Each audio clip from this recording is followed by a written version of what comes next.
प्यारे बच्चों, स्वागत है आपका हिंदी की कक्षा में। आज हम 11th क्लास में चैप्टर नंबर 9 जिसका नाम है भारत माता, इसके बेटे क्वेश्चन आंसर शुरू करते हैं। फर्स्ट क्वेश्चन देखिए, भारत की चर्चा नेहरू जी कब और किससे करते थे। यानी जैसे बेटे हमने चैप्टर में पढ़ा ना कि जब वे एक जलसे से दूसरे जलसे में जाते थे, तो वहीं से क्वेश्चन लिया गया है कि जब नेहरू देश का दौरा करते थे और जनसभाओं में भाषण देते थे। यानी भारत देश जब आजाद नहीं हुआ था तो उस वक्त नेहरू जी क्या करते थे, देश का दौरा करते थे, एक जगह से दूसरी जगह लोगों को मोटिवेट करने के लिए जाते थे, आजादी प्राप्त करने के लिए, और जनसभाओं में भाषण दिया करते थे।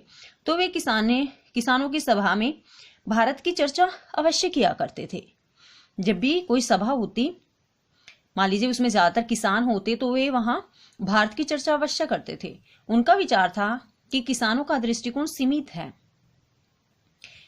वे ये मानते थे नेहरू जी कि जो किसान है, इनका जो दृष्टिकोण है ना, देखने का तरीका, सोचने का तरीका, समझने का तरीका जो है वो सीमित है। वे अपने गांव तक ही सीमित हैं। इसलिए उन्हें भारत के व्यापक अर्थ का ज्ञान कराना चाहिए। वे क्या सोचते थे कि जो भारत बहुत बड़ा शब्द है, बहुत दूर तक जो फैला हुआ है, इसके बारे में उनको ज्ञान जरूर कराना चाहिए। तो नेहरू जी किसानों की जो जनसभाएं होती थी उनमें भारत की चर्चा अवश्य करते थे, क्योंकि उनको इतना ज्ञान नहीं था कि भारत देश इतना फैला हुआ है। वे तो अपने तक सीमित थे। यानी उनके जीवन में जो कठिनाइयां थी, मुसीबतें थी, वो सिर्फ उन्हीं तक ही सीमित थे। इसलिए वे चाहते थे कि इनको भारत का पूरी तरह से ज्ञान हो, तभी वे किसानों की सभा में भारत की चर्चा करते थे। क्वेश्चन नंबर 2 देखिए, नेहरू जी भारत के सभी किसानों से कौन सा प्रश्न बार बार करते थे। जैसे सभाओं में जाते तो नेहरू जी किसानों से एक प्रश्न पूछते थे, बार बार पूछते थे।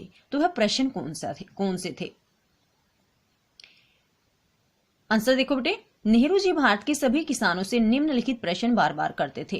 पहला, भारत माता की जय नारे का क्या अर्थ है। जैसे नेहरू जी सभा में आते तो लोग उनका स्वागत करते भारत माता की जय कहकर।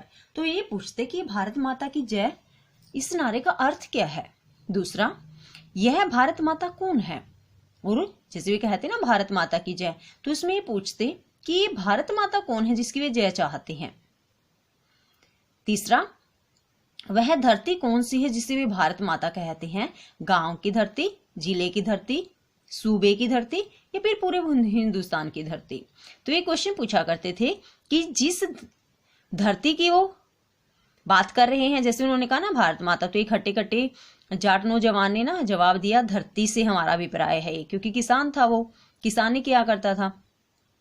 तो उसने पूछा, जो ये आप धरती कह रहे हो, कौन सी धरती है, गांव की धरती है, जिले की, या पूरे हिंदुस्तान की धरती, जिसको आप कहते हो कि इसके हमें जय चाहिए, विजय चाहिए।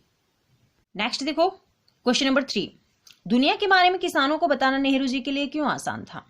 मतलब देखो, फर्स्ट क्वेश्चन में भी किसान से संबंधित क्वेश्चन है, सेकंड भी और थर्ड में भी यही क्वेश्चन पूछा गया है कि दुनिया के बारे में किसानों को बताना नेहरू जी के लिए आसान कैसे था। दुनिया के बारे में किसानों को बताना नेहरू जी के लिए आसान इसलिए था क्योंकि वे देश विदेश के बारे में अनेक बातें पहले से ही जानते थे। यानी जो किसान थे उनको दुनिया के बारे में बताना आसान इसलिए था क्योंकि वे ज्यादातर बातें पहले से ही जानते थे। वे भारत के पुराण और महाकाव्यों को पढ़कर भारत के नगरों से परिचित हो चुके थे। उन्होंने पुराण पढ़े हुए थे, महाकाव्य पढ़े हुए थे, और ज्यादातर जो बेटे हमारे प्राचीन समय में रचित पुराण महाकाव्य हैं उनमें भारत के बड़े बड़े नगरों का वर्णन है। तो उनके बारे में पहले ही जान चुके थे। तीर्थ यात्राएं करके देश के चारों कोनों से परिचित हो चुके थे।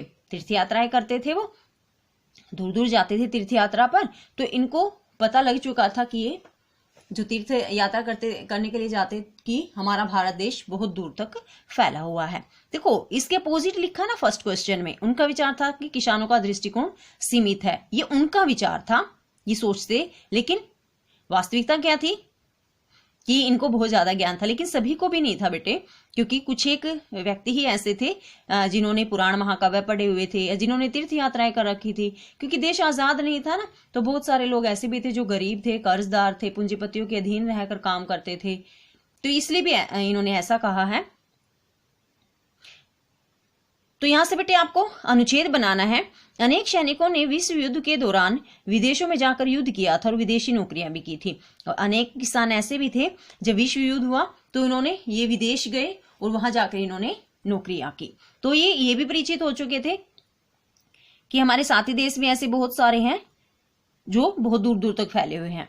किसान तीसरे दशक में छाई विश्वव्यापी आर्थिक मंदी से भी परिचित थे। जो तीसरे दशक यानी 1930 के आसपास जो आर्थिक मंदी फैली थी, इससे भी अच्छी तरह से परिचित थे। इनको भी पता था कि हमारा देश बहुत सारी मुसीबतों का सामना कर रहा है। तो प्यारे बच्चों, आज हम 1 2 3 क्वेश्चन लर्न करेंगे और इनको अपनी नोटबुक में राइट करेंगे।